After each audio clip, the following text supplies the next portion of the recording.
Jerusalém não estava apenas em silêncio, estava prestes a explodir. No ano 30 depois de Cristo, durante a festa da Páscoa judaica, a cidade mais vigiada do mundo se transformava em um barril de pólvora. Milhares de peregrinos enchiam as ruas estreitas, soldados romanos observavam cada movimento com tensão, e líderes religiosos corriam contra o tempo para conter algo que já não conseguiam controlar. No centro de tudo isso, havia um homem sem exército, sem armas, sem poder político aparente, mas que de alguma forma estava assustando tanto o sistema que precisava ser eliminado. E a pergunta que atravessa séculos não é apenas por que Jesus morreu, mas por que decidiram matá-lo daquela forma, naquele momento específico, diante de todos. Porque isso não foi um acidente, foi uma decisão. E decisões como essa nunca são simples. Para entender o que realmente aconteceu, precisamos entrar em um mundo onde poder significava controle absoluto, onde impérios não negociavam fraqueza e onde qualquer sinal de instabilidade podia ser esmagado sem aviso. A Judéia daquela época não era livre, era uma província dominada pelo Império Romano, governada por Pôncio Pilatos, um homem conhecido por sua frieza e pela capacidade de manter a ordem a qualquer custo. Roma não tolerava a ameaça. Rebeliões eram esmagadas de forma brutal e pública. A crucificação, inclusive, não era apenas uma execução, era um recado, um espetáculo de dor criado para ensinar uma lição. Ninguém desafia o império e sai impune. Mas então surge Jesus de Nazaré, e tudo começa a ficar estranho, porque ele não se encaixa no perfil de um inimigo de Roma. Ele não liderava soldados, não falava em guerra, não organizava revoltas armadas. Pelo contrário, falava de amor, perdão, humildade. E mesmo assim, multidões começavam a segui-lo. E é aqui que a história muda de direção. Porque o poder não teme apenas violência, ele teme influência. Jesus começou a atrair algo muito mais perigoso do que espadas: atenção. Pessoas comuns, doentes, marginalizadas, mas também gente influente, começavam a ouvi-lo, a questionar estruturas antigas, a repensar o que era a autoridade. E isso gerava um tipo de instabilidade silenciosa, mas profunda. Os líderes religiosos da época não eram apenas figuras espirituais, eles eram peças fundamentais na engrenagem política. O sinédrio funcionava como uma ponte entre o povo judeu e o domínio romano. Eles precisavam manter o equilíbrio. Se o povo se revoltasse, Roma interviria. Se perdessem a autoridade, perderiam tudo. E Jesus ameaçava exatamente esse equilíbrio, não com força, mas com ideias. Ele questionava tradições, confrontava hipocrisias e falava diretamente com o povo, sem intermediários. Isso era perigoso, muito perigoso. E então começam a surgir padrões que não parecem coincidência. As acusações contra ele mudam dependendo de quem está ouvindo.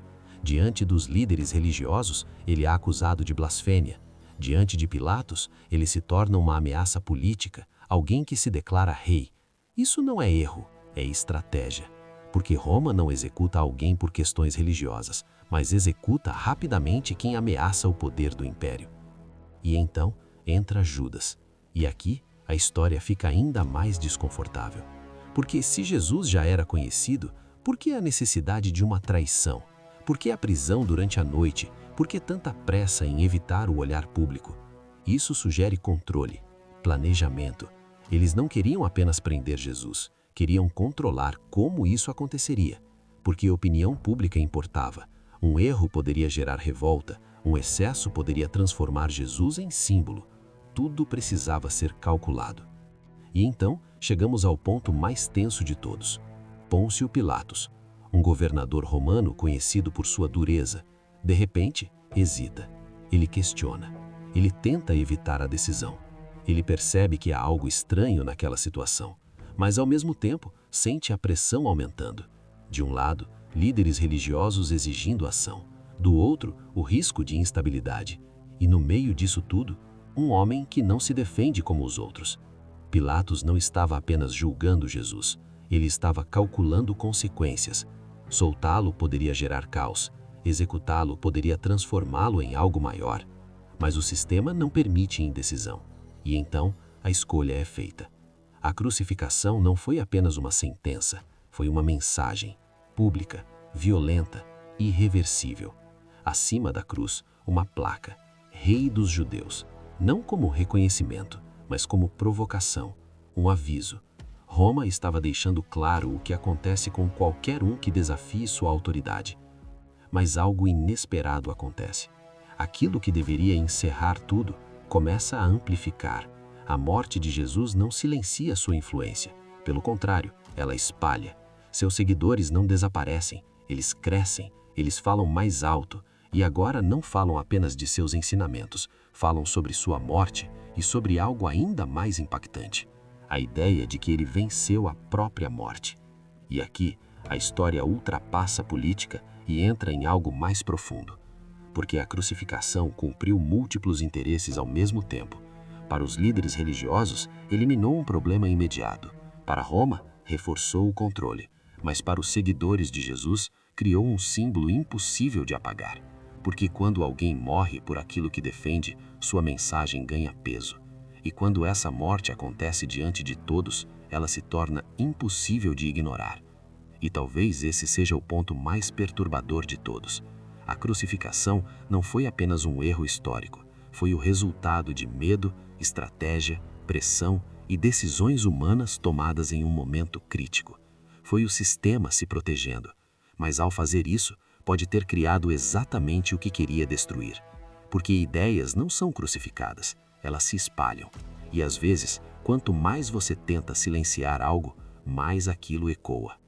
2000 anos depois, o nome de Jesus ainda está presente, não como um líder militar, não como um imperador, mas como uma figura que desafiou o próprio conceito de poder. E isso nos força a encarar uma pergunta desconfortável. Quantas vezes na história, sistemas tomaram decisões para manter o controle e acabaram criando algo ainda maior? Porque impérios não caem de uma vez. Eles se desgastam, eles reagem, eles tentam controlar o incontrolável. E às vezes, em um único momento, mudam o rumo da história sem perceber. A crucificação de Jesus foi um desses momentos, uma colisão entre poder, medo e influência. E talvez o verdadeiro motivo por trás dela não esteja apenas no que aconteceu, mas no que ninguém conseguiu impedir depois. Se esse tipo de análise te faz enxergar a história de uma forma completamente diferente, se inscreve no canal, porque aqui a gente não conta apenas o que aconteceu, a gente revela o que estava por trás de cada decisão.